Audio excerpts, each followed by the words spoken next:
はい、今回は MP48 のパート1です。MP48 のアクティブサスについて紹介したいんですけども、その前に93年を迎えるマクラーレンがどういう状態だったのかというところから始めたいと思います。93年開幕に向けて長年アクティブサスの開発を続け、92年に投入したウィリアムズ、さらに熟成を進めており、マクラーレンに勝ち目はないと思われた。92年すでにアクティブサスを投入していたウィリアムズですけども、さらに熟成を進めているわけです。まだ投入していないマクラーレンに勝ち目はないという状態でした。92年ホンダと開発したアクティブサスはフルアクティブ制御で結果が思わしくなく未投入に終わった。しかもホンダは撤退。アクティブサスなしでは勝負にならないが93年開幕に間に合うのか、作れるエンジニアはいるのか。はい。92年 MP47 でフルアクティブ仕様のテスト車を走らせましたが、結果が思わしくなかったのか、結局実戦には投入されませんでした。で、しかもそのホンダはいなくなってしまいました。アクティブサスがなければ、とても勝負にならないと分かってるわけですけども、93年の開幕までに間に合うのかということと、作れる人がそもそもいるのかというのが疑問でした。はい。マクラーレンのチーフデザイナー、ニール・オートレイさんがその疑問に答えてくれてます。ホンダと共同でウィリアムズと似たアクティブライドに取り組んでいた。ホンダが撤退し、自分たちだけで開発せざるを得なくなった。着手したのは10月から11月。時間的制約でシンプルなシステムになったが、結果的にそれが良かった。はい。ホンダがいなくなったので、やはり自分たちだけで作るという状況に追い込まれていたんですね。で、しかも着手したのは10月から11月と。開幕まで4、5ヶ月しかない状態ですよね。普通に考えると無理そうな気がするんですけども、シンプルなシステムだが、それが良かったと。結局できたんですね。誰が作ったかということなんですが、アクティブサスタントパッドフライ。はい。誰が作ったのかという答えは、この人になります。パッドフライさんですね。92年最終戦後にベネトンを離れてマクラーレンで仕事を始めた。アクティブカーの制御システムの開発をできる人間だったからだ。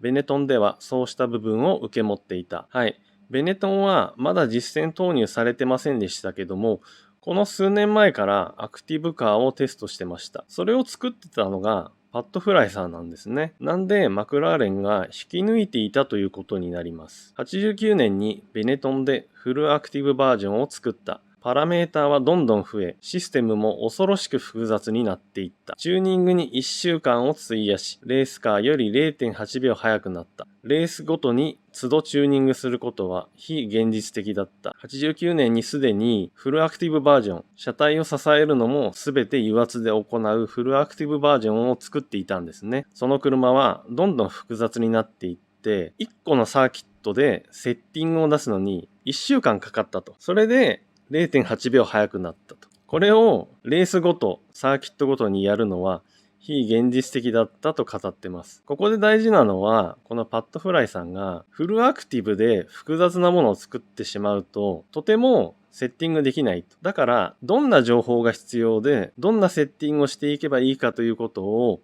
よく知っているということですね。マクラーレンに行った時には、基本的なハードウェアは設計済みだったが、制御面やチューニングは何も始まっていなかった。基本的なハードの部分はできていたと。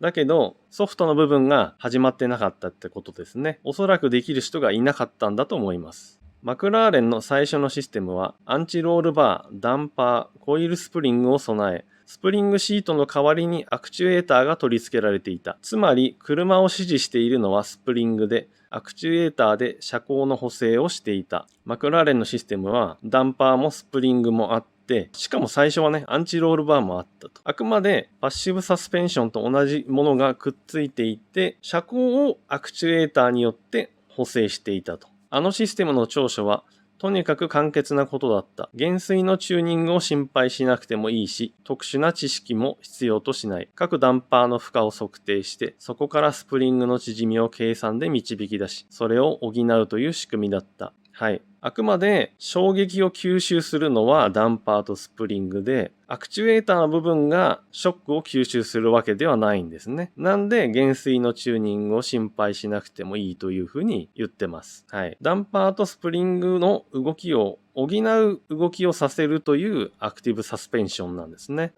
このようにシンプルなシステムなので、短期間で作ることもできたし、制御システムを作るということもできたということになります。はい。次はパディ・ローさんですね。93年のシーズン途中で、ウィリアムズからマクラーレンに、この方も引き抜かれて移籍してきたんですけども、ウィリアムズではアクティブサスを担当してました。なんですけども、マクラーレンではアクティブサスを担当していません。その辺のいきさつと、ウィリアムズとマクラーレンのシステムの違いについて語ってくれています。パワーブレーキ開発パディ・ロー。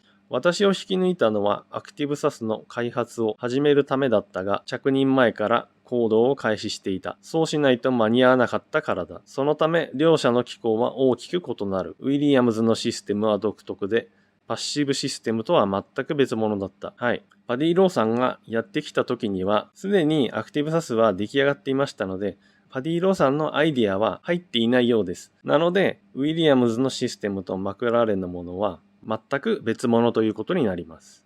ウィリアムズのシステムはゼロワープスティフネス、ねじり合成システムと呼ばれるものだ。